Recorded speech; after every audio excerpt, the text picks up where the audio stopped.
Most people believe they fail to reach their goals because they lack discipline. But psychology tells a very different story. The truth is, millions of people work hard every day and still never achieve the things they dream about, not because they are lazy, not because they aren't talented, but because their brain is trapped in three invisible psychological traps. The first trap makes your goals impossible to pursue. The second trap slowly kills your motivation. And the third one quietly convinces you not to even try.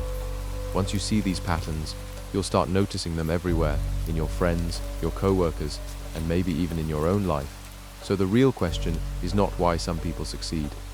The real question is why do so many people never reach their goals, even when they truly want to? One of the most common reasons people never achieve their goals is that their goals are simply too vague. Instead of defining something concrete, people create what psychologists sometimes refer to as wish goals rather than actionable goals. A wish sounds like this: I want to be successful. I want to get in shape. I want to start a business someday. These statements feel motivating in the moment. They sound ambitious. They even sound inspiring. But from a cognitive perspective, they lack something essential: clarity. The human brain works best when it has specific instructions. When a goal is unclear, the brain struggles to convert it into behavior. In psychological terms, the goal lacks what researchers call behavioral specificity. Imagine telling your brain to be successful. Successful how? When compared to what standard, through which actions, without clear parameters, the brain simply cannot build a roadmap. This is why many people stay trapped in a loop of motivation, followed by disappointment. They feel excited when they imagine a better future, but they never translate that vision into a structured objective. And when progress is unclear, motivation fades quickly. This is where an important psychological tool comes into play. SMART goals. SMART is an acronym used in psychology and productivity research to help transform vague desires into achievable targets. SMART goals are specific, measurable, achievable, relevant, time-bound. Let's take a vague goal and transform it. Instead of saying, I want to get fit, a SMART goal might look like this: I will exercise for 30 minutes 4 times per week for the next 3 months. Notice what changed. Now the brain knows exactly what behavior to perform, it knows when to do it, it knows how to measure success, and this clarity has powerful psychological consequences. Research shows that when goals are specific and measurable, people experience higher levels of commitment, stronger persistence, and significantly better performance. Why? Because clear goals reduce cognitive uncertainty. They eliminate the constant mental negotiation that happens when a task is ambiguous. Without clarity, the brain keeps asking questions. Should I start today? Is this enough effort? Does this even matter?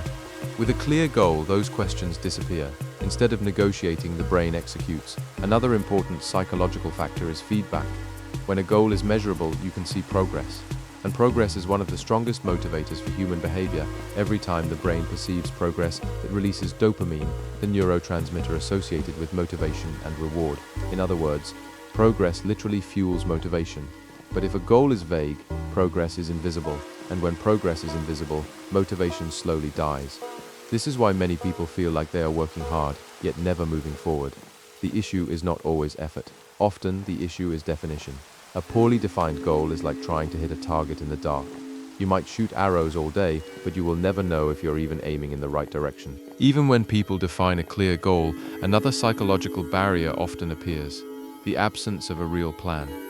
Many individuals believe that motivation alone is enough to reach their goals. They assume that if they want something badly enough, they will eventually figure out how to achieve it. But psychology tells us a different story. Motivation is powerful, but it is also extremely fragile. It fluctuates based on mood, energy levels, stress, and countless external factors. This means that relying purely on motivation is like trying to drive a car that only works when the weather is perfect. Planning, on the other hand, provides stability. One of the most important concepts in behavioral psychology is something called implementation intentions. Implementation intentions are simple but incredibly effective mental rules that follow this structure. If situation X happens, then I will perform behavior Y. For example, if it is 7 o'clock in the morning, I will go for a run. This might sound simple, but research shows that implementation intentions dramatically increase the probability of completing a goal. Why? Because they remove decision-making in the moment. Without a plan, every action requires a decision. Should I work out today? Should I start the project now? Maybe I will do it later. Each of these micro-decisions consumes mental energy. Psychologists call this decision fatigue. As the day goes on, decision fatigue increases, and when mental energy drops, the brain tends to choose the easiest option available, usually comfort and procrastination. Planning protects you from this trap. When actions are pre-decided, the brain no longer wastes energy debating what to do next. Instead, it follows the script. Think of it like programming behavior. Another psychological benefit of planning is that it reduces overwhelm. Large goals often fail because they feel too big. When the brain perceives a challenge as enormous, it activates avoidance mechanisms. This is a natural survival response. Our ancestors evolved to conserve energy and avoid unnecessary risk. When the brain perceives a task as too complex or uncertain, it interprets it as a potential threat. The result, procrastination, not because someone is lazy, but because their brain is protecting them from cognitive overload. Planning solves this problem by breaking large goals into smaller, manageable steps. Instead of thinking, I need to build a successful business, the brain sees, today I will research my market for 1 hour. Suddenly, the task feels possible. Small actions reduce psychological resistance, and when small actions accumulate over time, they create massive results. This is why successful people rarely rely on bursts of motivation. Instead, they rely on structured systems. Goals tell you where you want to go, but plans determine whether you will actually get there. Even when people have clear goals and a solid plan, there is another powerful psychological force that can stop them before they even begin: fear of failure. At first glance, this fear seems obvious. Nobody enjoys failing, but the psychology behind fear of failure is deeper than most people realize. Failure is not just about losing, it is about identity. Many individuals unconsciously link their self-worth to their achievements. If they succeed, they feel valuable. If they fail, they interpret it as proof that they are not good enough. This creates an extremely dangerous psychological equation. Failure equals personal inadequacy.